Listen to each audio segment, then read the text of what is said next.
স্বাগত।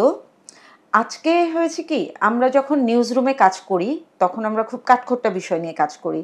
আমরা যে সংবাদগুলো করি তার বেশিরভাগই হচ্ছে হিংসা, সংঘর্ষ এবং এগুলো মন খারাপ করে দেওয়া সব সংবাদ। এই মন খারাপ করে দেওয়া সংবাদ নিয়ে কাজ করতে করতে আজকে আমাদের হঠাৎ মনে হলো যে এই যে এখন আমাদের যে পরিস্থিতি যাচ্ছে, এই পরিস্থিতিতে আমাদের মধ্যে যে শান্তি, যে ভালোবাসা, যে প্রেম, এই বার্তাগুলো ক্রমেই ম্লান হয়ে আসছে। তো এটা মনে পড়তেই আমাদের অ্যাসোসিয়েট এডিটর গিরিশ গৈরিক দাদাকে আমরা বললাম যে আচ্ছা, আপনি তো কবি মানুষ, তাহলে আপনি একটু বলুন যে এই যে আমাদের যে মহাবিশ্ব, এই যে আমাদের যে সমাজ, এই যে আমাদের যে পৃথিবী এখন যেদিকে চলছে, এই পৃথিবীতে শাশ্বত প্রেমের কি প্রয়োজন, ভালোবাসার কি প্রয়োজন। তো এখন দাদার সাথে আমরা একটু আড্ডা দিই। ধন্যবাদ মারিয়া সালাম। আসলে আমার কাছে প্রেমটা হলো আকাশের মতো। প্রেম এক এক সময় আমার কাছে এক এক রূপে ধরা দেয়। যেমন বর্ষাকালের আকাশ এক ধরনের, শীতকালের আকাশ এক ধরনের, কিংবা এই মৌসুমী আকাশ এক এক সময় এক একটা রূপে আবির্ভূত হয়। প্রেমও ঠিক তেমনি আমার হৃদয়ে এক এক সময় এক এক রূপে আবির্ভূত হয়। তবে যদি শাশ্বত প্রেমের কথা, যে প্রেমের কথা আপনি বললেন আমাকে, সেই প্রেম সম্পর্কে যদি আমাকে বলতে হয়, তাহলে আমি লালনের মতো কিছু কথা বলতে চাই। সেটা হলো, যেমন ধরেন একজন শ্রমিক, একজন রাষ্ট্রপতি, একজন ভিখারি, একজন বিজ্ঞানী, একজন সাংবাদিক, কিন্তু সবাইকে যখন আমরা বলি মানুষ, তখন সবাই তার সমস্ত পেশা, সমস্ত কর্মকাণ্ড থেকে ভুলে একটি সরলরেখায় চলে আসে, সবাই মানুষ আমরা। ঠিক তেমনি প্রেমের এরকম একটি শাশ্বত রূপ আছে, সেটা হলো জন্ম এবং মৃত্যুর সঙ্গে সম্পর্কিত। যেমন আমাদের যে জন্ম হয়েছে বা পৃথিবীর প্রতিটি প্রাণীর যে জন্ম হয়, সেটা প্রেম থেকে সৃষ্টি হয়, এবং এই প্রেমের সৃষ্টির ভিতর দিয়ে সে নিজেই এই প্রেমকে তার আমৃত্যু সেই সৃষ্টি রূপে পরিগ্রহণ করে। সেখান থেকে এক এক রূপে তাকে এক এক ধরনের ধরা দেয় বটে, কিন্তু সে শাশ্বত প্রেমের বাইরে যেতে পারে না। কেন যেতে পারে না? যেমন ধরুন যে মাটির অনেক গভীরের পানি সবচেয়ে সুপ্রিয় এবং পানযোগ্য, ঠিক তেমনি মানব হৃদয়ের সবচেয়ে গভীরের যে শাশ্বত চিন্তা, ভালোবাসা, সত্যবচন, সেটাই কিন্তু প্রেম। প্রেমের বাইরে পৃথিবী, যেমন আপনি বলছিলেন যে পৃথিবী অসম্ভব কিংবা প্রাণী জগৎ অসম্ভব, আমি বলবো যে প্রেমের বাইরে চিন্তা করাই অসম্ভব। কেন? আপনি সকালে ঘুম থেকে উঠে এবং ঘুমাতে যাওয়া পর্যন্ত যা কিছু করেন, সেটার সঙ্গে যদি আপনার প্রেম না থাকে, তাহলে আপনি ওই কাজটি সুসম্পাদন করতে পারবেন না। শুধু আমি এটা। আর দ্বিতীয়টা, প্রেম আমরা একটা লজিক্যাল একটা প্রেম, একটা বায়োলজিক্যাল একটা প্রেম, আর একটা প্রেমটা হলো হৃদয় গ্রথিত। যে প্রেমটা হৃদয় গ্রথিত না হয়, সে প্রেমটা হয়তোবা বায়োলজিক্যাল পর্যায়ে থাকে বটে, কিন্তু শেষ পর্যন্ত সেটা টিকে থাকে না। যে প্রেমের ভিতরে শুধু বায়োলজিক্যাল ফর্ম আছে, সেটা হৃদয়ে গ্রথিত কোনো কিছুই নেই, সেটা কিন্তু শেষ পর্যন্ত টিকে থাকে না। সেটা কিন্তু তখন আর শাশ্বত হয়ে ওঠে না। শাশ্বত হয়ে ওঠে কি? মা তার সন্তানকে স্তনপান করাচ্ছেন, এবং আজীবন তার এই যে সন্তানের যে বন্ধন, তার বডি এবং শরীরের সাথে কানেকশন, আমৃত্যু কিন্তু এটা থেকে যায়। এটা একটা প্রেম, সন্তানের প্রতি পিতামাতা বা গার্ডিয়ানদের গভীর ভালোবাসা, প্রেম। এই জন্য সন্তানের সামান্যতম অসুখ কিংবা সামান্যত যে কোনো দুর্ঘটনা তারা সবচেয়ে বেশি সাড়া দেয়, এবং মনে হয় যে তাদের নিজেদের দেহের একটা কিছু লেগে যায়। কারণটা কি? সেটার সাথে তাদের প্রকৃতির গভীরভাবে সম্পর্ক, এই কারণ সেটা হয়। ঠিক তেমনি এইটার বাইরেও যার সাথে তার ব্লাড কানেক্টেড কিংবা কোনো মায়া মমতার ভিতরে নেই, কিন্তু সেটাও ধীরে ধীরে আরেকজনের প্রতি হতে পারে। সেটা হতে পারে একজন কবি কবিতার প্রতি হতে পারে। না হলে বাংলাদেশের প্রেক্ষাপটে আপনি দেখেন যে একজন কবি, সে জানে বিনিময় কিছুই পাবে না পাবে এই সমাজের ভালোবাসা, না পাবে অর্থ, শুধুমাত্র এটার বিনিময় কি আছে? মানুষের অনুগ্রহ, কিংবা কোনো কোনো ক্ষেত্রে হয়তো বা সে সাকসেস হতে পারে, সেটা খুব কম ক্ষেত্রে। কিন্তু সে যে একটা রিস্ক নেয়, তার মানে কি? তার কবিতার প্রতি, ওই শিল্পের প্রতি এত গভীর ভালোবাসা যে তাকে তার হৃদয়ে সবসময় অনুরণন, ওইটা নিয়ে তার কাজ করে, ওইটা তার মস্তিষ্কে, এটার কখনো ক্লান্তি নেই। আপনি যে বিষয়টা, যে কাজের প্রতি আপনার কোনো ক্লান্তি নেই, সেটা হলো প্রেম।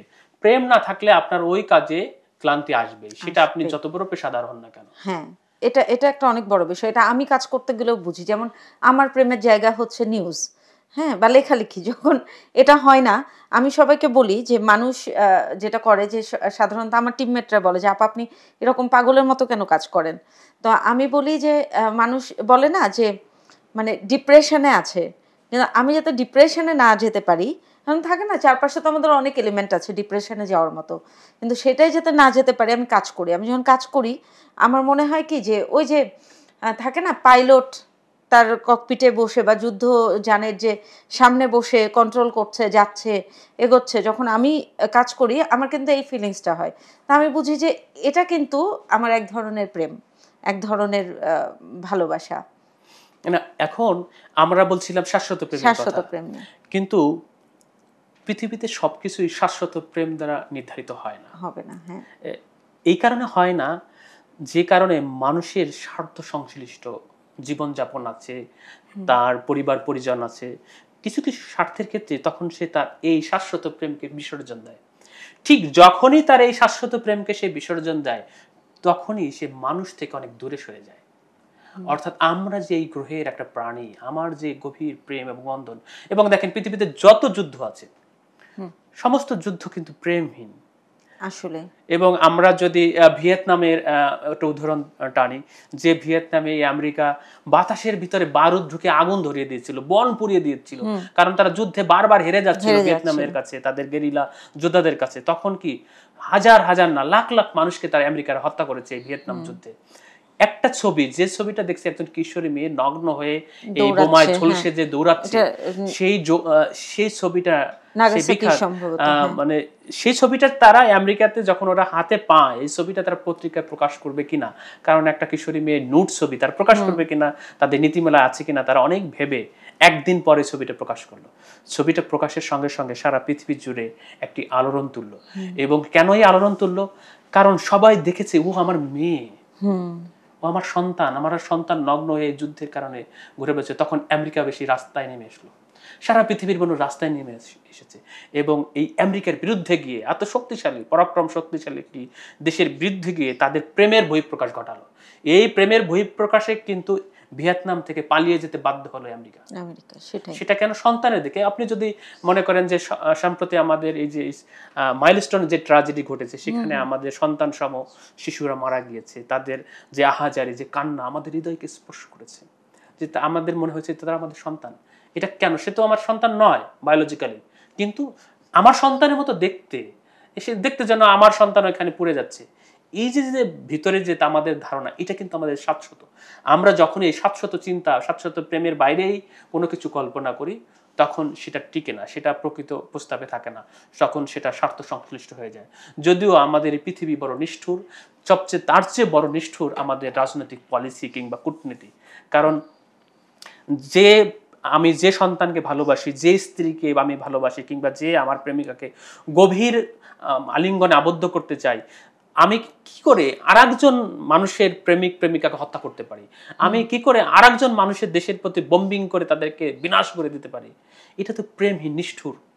এই আপনারা দেখবেন যদি দ্বিতীয় বিশ্বযুদ্ধে হিরোশিমা এবং নাগাসাকি থেকে যে বম্বিং করা হয়েছিল, এই যে পারমাণবিক বম্বিং চার্জ করা হয়েছিল, সেই চার্জের পর এগেইনস্টে ওপেনহাইমার তিনি কিন্তু চাননি যে তার এই বানানো অ্যাটম বোম মানুষের পর চার্জ করা হোক, এবং সেটা কথা দেওয়া হয়েছিল, কিন্তু তারা সেই কথা রক্ষা করেনি এবং পরবর্তীতে তিনি ম্যাড হয়ে গেছিলেন এবং নিজেকে নিজে হত্যা করেছিলেন। কেন হত্যা করেছিলেন? এই যে এই প্রেমের মৃত্যু আসলে যেটাকে বলা হচ্ছে যে এটা হয়তো উনি মেনে নিতে পারেনি। না, এটা তো গেল ধরেন যে আমরা জানি যে সবই এটাকে সেই ভাবে যদি আমরা দেখি, পৃথিবীর সব কিছুকেই আমরা প্রেম হিসেবে নিতে পারি। হ্যাঁ, এই যে কষ্ট করে এই যে ম্যাগাজিনগুলো আমরা বের করেছি, এটাও আমাদের এক ধরনের ভালোবাসা। বা মানুষের বাসায় আমরা যে পোষা প্রাণী রাখি, সেটাও কিন্তু আমাদের ভালোবাসা। এই যে আমাদের দেখা যায় যে পোষা প্রাণী মারা গেলে বা তাদের কোনো ক্ষতি হলেও কিন্তু আমাদের অন্তরে যে লাগে, আমরা এটা কষ্ট পাই। বা পথের কোনো প্রাণীর কষ্ট হলেও কিন্তু আমরা এটা দেখি। মানে এটা তো গেল এক ধরনের প্রেমের সম্পর্ক। কিন্তু ধরেন একজন কবি হিসেবে আপনি যখন নারী পুরুষের প্রেম নিয়ে ভাববেন, সেই বিষয়টা কিন্তু আবার অন্যরকম, একদম একদম আলাদা। সেক্ষেত্রে আমি বলবো যে যেমন নারী পুরুষের প্রেমের সম্পর্কের ভিতরে যেমন আবেগ আছে, তেমনি এটার একটি স্পর্শ আছে। তো এবং দেখা যাবে তাহলে স্পর্শ, একজন নারীকে যদি একজন পুরুষ স্পর্শ করে, তার বিরোধিতা করে সে, কিন্তু তার ভালোবাসার পুরুষ যদি তাকে স্পর্শ করে, সে তখন তাকে ওই স্পর্শের প্রত্যুত্তরে শিহরণ জাগায়। এটা কিন্তু এটা কিন্তু আমাদের প্রকৃতির উৎস এবং প্রকৃতি থেকে গ্রথিত, এবং সেটা কিন্তু মানসিক স্তরের দ্বারা নিয়ন্ত্রিত। কারণ আমি কাকে ভালোবাসবো, কার ভালোবাসায় আমি নিজেকে ভাসিয়ে দিব, যেমন ওই যে ভালোবাসতে বাসতে ফুতুর হয়ে যাব, যেটা কবিতার লাইন, ঠিক তেমনি সেটা কিন্তু আমাদের হৃদয়, আমাদের আবেগ, আমাদের অনুভূতিকে যে বেশি নাড়া দিতে পারে, যে পুরুষ বা যে নারী, তাহলে আমরা একে অপরের প্রতি আমরা আবদ্ধ হই। এবং এই আবদ্ধটাকে এমন একটা বিষয়ে পৌঁছায় যে একটা মানুষ আর একটা মানুষকে নিয়ে সঙ্গী করে একটা জীবন কাটিয়ে দেয়। এটা কিন্তু গভীর প্রেম এবং ভালোবাসা না থাকলে শেষ পর্যন্ত টিকে থাকাও অসম্ভব হয়ে পড়ে। এটাই কিন্তু প্রেমের একটা শক্তি, যে শক্তিতে একজন অপরিচিত ব্যক্তি বা আরেকজন ব্যক্তির প্রতি যে প্রেমপূর্ণ আচরণ, যে একটা জীবন ধরে প্রভাবিত হয়। এবং আমরা দেখি যে এমন একটা সময় হয়তো বা সামাজিক বিভিন্ন কারণে বা বিভিন্ন সমস্যা সংকটের কারণে শেষ পর্যন্ত হয়তো বা ভালোবাসার মানুষকে সে কেউ কাছে পায় না, তার জন্য কিন্তু সে তার নিজের জীবন বিসর্জন দেয়। এমন উদাহরণ আমরা শুধু শিল্প সাহিত্যের নয়, এমন উদাহরণ বাস্তবে অসংখ্য আছে এবং প্রতিনিয়ত হচ্ছে, আগামীতেও হবে। তার অর্থ কি, সে নিজের জীবনের চাইতেও সে তার প্রতিরূপে, তার যে পার্টনার চায়, যে ভালোবাসার প্রতিরূপে তার প্রতি এত ডিভোশন থাকে যে সে নিজেকে বিনাশ করে দেয়। তাহলে প্রেমকে সে মহিমান্বিত করে। সে প্রেমকে কিন্তু নিজেকে বিনাশ করে দিয়ে ছোট করেনি, সে কিন্তু প্রেমকে তো মহিমান্বিত করছে। কিন্তু আরেকটা বিষয় আছে যে জানেন যে কবি এটা বলেছেন যে মানে গভীর প্রেম শুধু কাছেই টানে না, দূরেও ঠেলে দেয়। তো এরকম অনেক প্রেমে কিন্তু মানুষ যে প্রত্যাখ্যাত হয় বা মানুষ যে দুঃখ পায়, প্রতারণার শিকার হয়, সেখান থেকেও কিন্তু মানুষ একদম সম্পূর্ণ সরে আসতে পারে, তাই না? জীবনে কিন্তু একটা সময় যে মনে হতে পারে যে এই প্রেমটা আসলে কোনো মূল্য নেই জীবনে, হ্যাঁ, মানে এটা ছাড়াও আমার জীবন চলবে, যে বাস্তববাদী মানুষদের কারণে যেটা হয়, বা মানে যেটা দেখা যায় যে এটাও কিন্তু একটা বিষয় যে একজন মানুষকে ধরেন যে আপনার গ্রহণ করতে, ভালোবাসতে যে সময়টা লাগে সেটা হয়তো খুব অল্প সময়ের মধ্যেই হতে পারে, কিন্তু সেই মানুষটাকে যখন আপনি, এটাকে ইংলিশে বলে যে আনলাভ করা, হ্যাঁ, মানে আপনি যখন তার ভালোবাসা থেকে নিজেকে দূরে নিয়ে আসতে চাইবেন, সেটা কিন্তু খুব আমার যেটা মনে হয় যে খুব কষ্টকর একটা প্রক্রিয়া।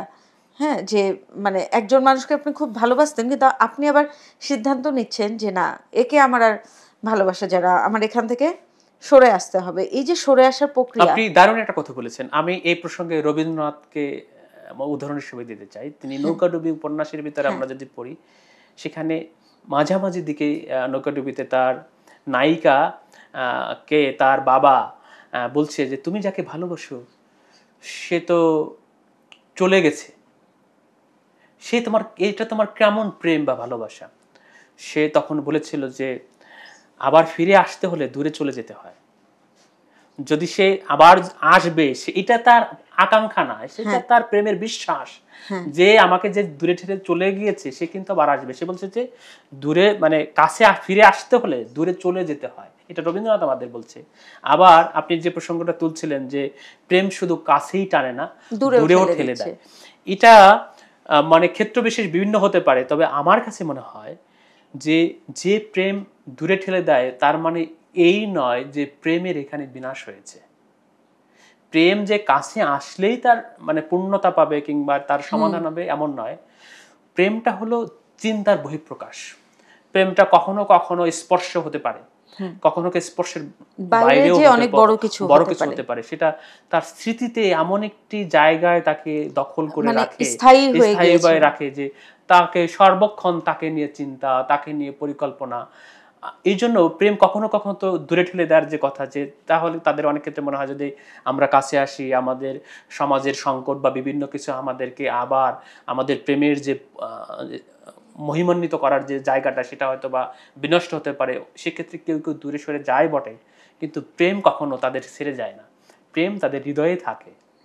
কারণ কিন্তু একটা বিষয় যে মানে অনেক সময় এটা কিন্তু আমরা বলি যে যেখানে প্রেমটা অনেক বেশি থাকে সেখানে কিন্তু মানে ঘৃণা জন্মানোর যে আশঙ্কা সেটাও কিন্তু অনেক বেশি থাকে। মানে আমি কারো প্রতি যদি গভীরভাবে আমার অনুভূতি যেটা, সেটা যদি কাজ না করে, মানে ঘৃণা এবং ভালোবাসা ২ টা তো আসলে গভীর একটা অনুভূতি, বোধের বিষয়। তো গভীর অনুভূতি যদি ভালোবাসাটা না থাকে, বা এক্ষেত্রে আসলে প্রেম ভালোবাসা ২ টার মধ্যেও কিন্তু কিছুটা সূক্ষ্ম পার্থক্য আছে বলে আমি মনে করি। তো সেই জায়গা থেকে যে গভীর প্রেম বা গভীর ভালোবাসা যদি না থাকে, তাকে কিন্তু আমি ওই যে খুব ভয়ানকভাবে গভীরভাবে ঘৃণাও করতে পারবো না। হ্যাঁ, তো এটা কিন্তু আমরা ওই যে মানে নাটকটার নাম ভুলে গেছি, মনির চৌধুরীর, অন্তরে অমৃত না থাকলে মুখ গরল দেয়া তো গরল উস্কে হ্যাঁ, দেওয়া যায় না। যায় না। অর্থাৎ কি গভীর প্রেম না থাকলে এই যে গভীর যে অবজ্ঞা, হ্যাঁ, এই অবজ্ঞাটা তো প্রেমেরই অংশ। অংশ। তোমারও প্রেমেরও বেদনায় আমারও মূল্য আছে। রবীন্দ্রনাথ বলছে যে তোমার যে আজ বেদনা, সেই বেদনা আমার মূল্য আছে। সেই মূল্যটা কি? ভালোবাসা। হ্যাঁ, এটা রবীন্দ্রনাথ বলছে। বলছে। আর আমাদের মুনির চৌধুরী তার নাটকে বলতেছে, কবর নাটকে, এটা কি কবর নাটক না অন্য নাটক, নাটকে বলছে যে অন্তরে অমৃত না থাকলে মুখ দেওয়া তো গরল উস্কে দেওয়া যায় না। অর্থাৎ ভিতরে যদি ভালোবাসা না থাকে, তার প্রতি আপনি ঘৃণা কিভাবে প্রদর্শন করবেন? যে আমার শত্রু না, যে আমার মিত্র না, তার প্রতি আমি কিভাবে ঘৃণা প্রদর্শন করব? কিন্তু পৃথিবীতে আমি আবার যুদ্ধে যাব, এতটা নির্মম। যেমন ধরেন যে ভারত এবং পাকিস্তানের ভিতরে যখন যুদ্ধ হচ্ছে, সাপোজ একটি রাজনৈতিক সিদ্ধান্তে যুদ্ধ হচ্ছে, কিন্তু যারা যোদ্ধা, যারা সোলজার, যে সোলজার আরেকজন সোলজারকে বুকে গুলি করে দিচ্ছে, সেই সোলজার কি ওই সোলজারের বন্ধু? বন্ধু না। সেই সোলজার কি তার শত্রু? না, শত্রুও তো না, শত্রুও না, বন্ধুও না। তবুও তার বুকে আরেকজন মানুষের বুকে গুলি চালিয়ে দিচ্ছে। এটাই প্রেমের পথে পৃথিবীর সবচেয়ে বড় বাধা। এটাই মানুষকে নিষ্ঠুর হতে বাধ্য করে। পৃথিবীতে যত যুদ্ধ হচ্ছে, যত বিগ্রহ হচ্ছে, এটাই হানাহানির প্রধানতম কারণ। কিন্তু প্রেমই আবার তাদেরকে জাগ্রত করে। কারণ এক সময় তাদের উপলব্ধি হয় কারণ না কারণ, যখন তো মানুষ অবশেষে ব্যক্তি, তার তো কোনো মাতৃগর্ভে জন্ম হয়েছে, সেটা প্রেমের উৎস থেকে জন্ম হয়েছে। এবং মানুষ, আমার ধারণা, শেষ দিকে বা জীবনে কোনো কোনো মুহূর্তে তাকে প্রেমে ফিরে যেতেই হবে, না হলে তার এই মানব জীবন নিরর্থক।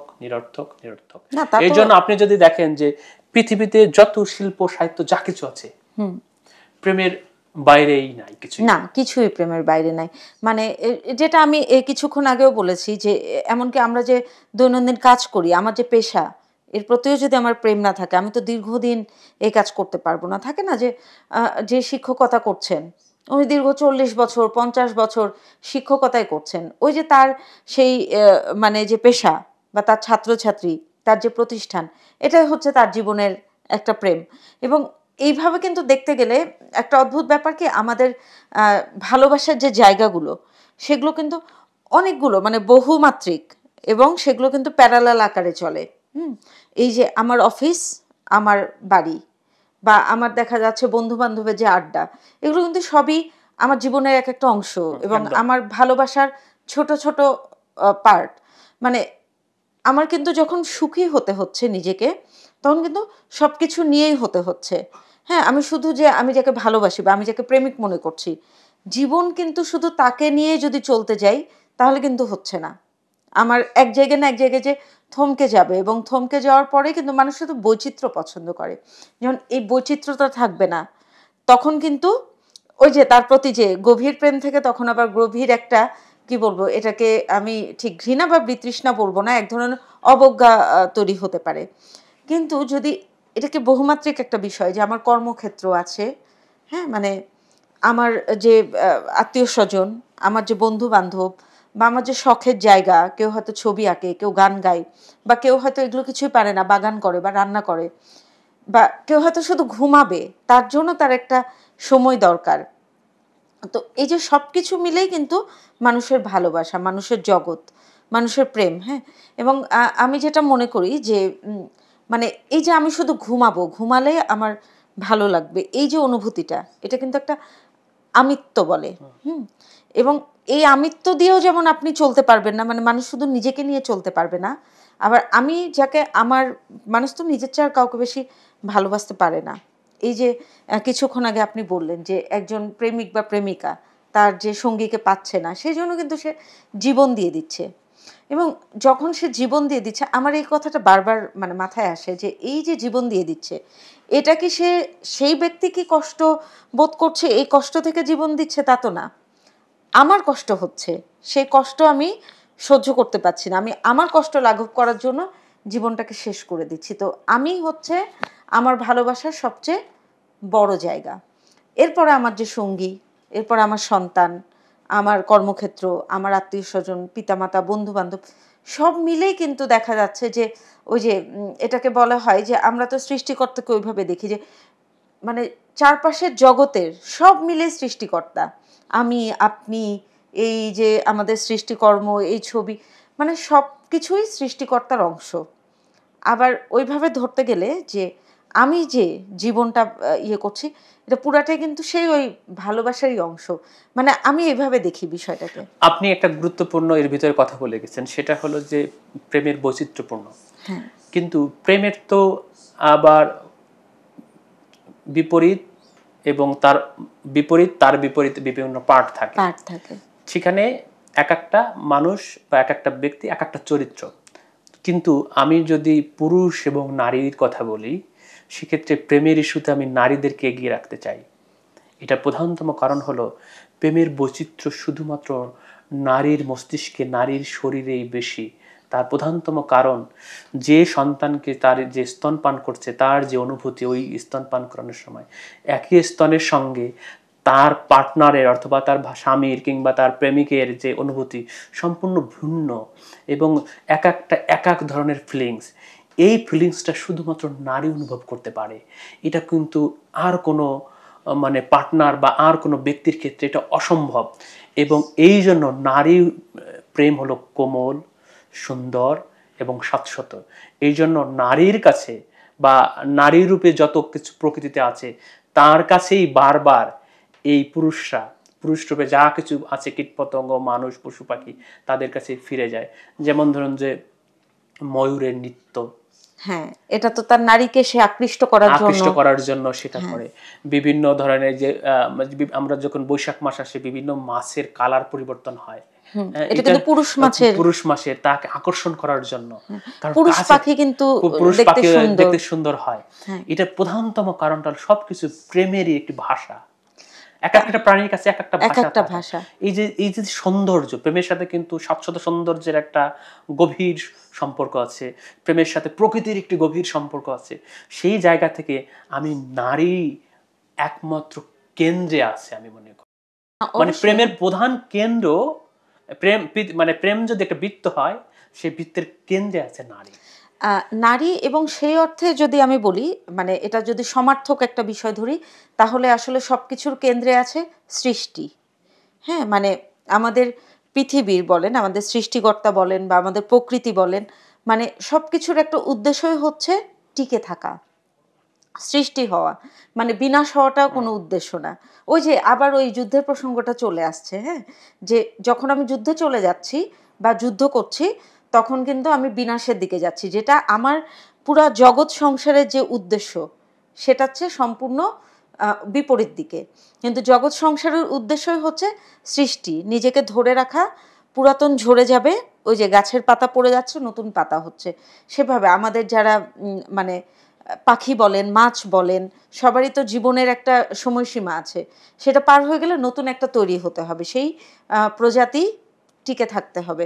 এর ফলে যেটা, যে এই যে পুরুষটা, সে যে নিজেকে খুব মানে সুন্দর, আকর্ষণীয় করে তুলছে, রং মানে পাল্টে ফেলছে বা নাচ করছে নারীকে আকৃষ্ট করতে, এবং সেইটার উদ্দেশ্য কিন্তু একটা সন্তান উৎপাদন হচ্ছে, মানে প্রকৃতি আবার নতুনভাবে জন্ম হচ্ছে এবং এগিয়ে চলছে। তো এই সম্পূর্ণ বিষয়গুলো দেখলে আমার কাছে মাঝে মাঝে মনে হয় যে এই যে প্রেম ভালোবাসা যে জিনিসটা, এটাই আসলে সৃষ্টিকর্তা। হ্যাঁ, মানে আপনি যদি আপনার ক্ষেত্রে মানে আপনি যে সৃষ্টিকর্তাকে যেভাবে লালন করেন, সেটা প্রেমের ভিতর দিয়ে লালন, প্রেমের ভিতর দিয়ে, একদম ঠিক বলেছেন। মানে সে সৃষ্টিকর্তা প্রসঙ্গে আমরা অন্য আলোচনাতে না গিয়েই বলতে পারি যে প্রেমের ক্ষেত্রে আবার আপনি হিংস্রতার কথা বলছিলেন। প্রেম এতই মহৎ, যেমন ধরেন যে একটি মাকড়সা, সে যখন প্রেমে পড়ে, তার সঙ্গীকে নিয়ে প্রেমে পড়ার পরবর্তীতে সে কি করে, সেই পুরুষ মাকড়সার বডিতে সে ডিম ডিম পাড়ে ডিম দেয়। এবং সে ডিম পাড়ার পরে সেই পুরুষ মাকড়সা সমস্ত বডিরা তার বাচ্চারা খেয়ে বড় হয়ে ওঠে। এই যে আপনি প্রজন্মের কথা বললেন, প্রেম যে ছড়িয়ে যাচ্ছে প্রজন্ম থেকে প্রজন্ম। আবার কিছু পাখি আছে তারা গাছের কোঠরে বাসা বাঁধে, বাসা বাঁধে সেটা ডিম উৎপাদন করে, এমন ভাবে তারা বাসাটা বাঁধে যেখানে সাপ বা অন্য কোনো প্রাণী এসে আক্রমণ তাদেরকে না করতে পারে।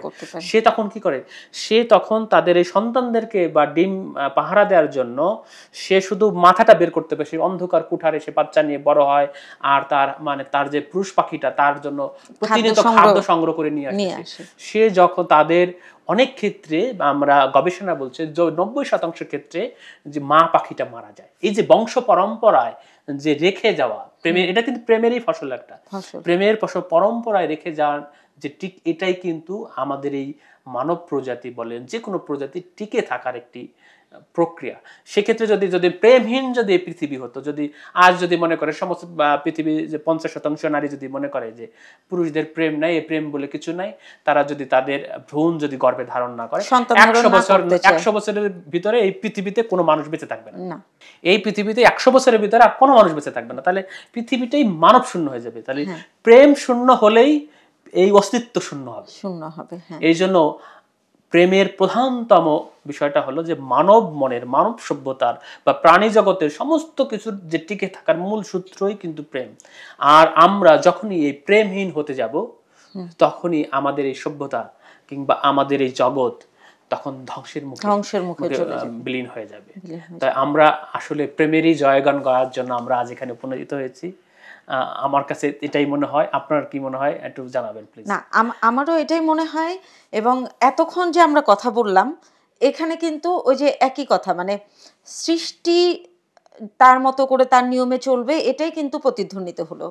এবং আমরাও এটা মনে করি যে এই যে আমরা কাজ করতে করতে মানে এত বেশি হিংস্রতা, এত বেশি সহিংসতা, এত বেশি সংঘাতের সংবাদ করতে করতে মনে হলো যে না, আসলে আমাদের এই পৃথিবীতে ভালোবাসার দরকার আছে।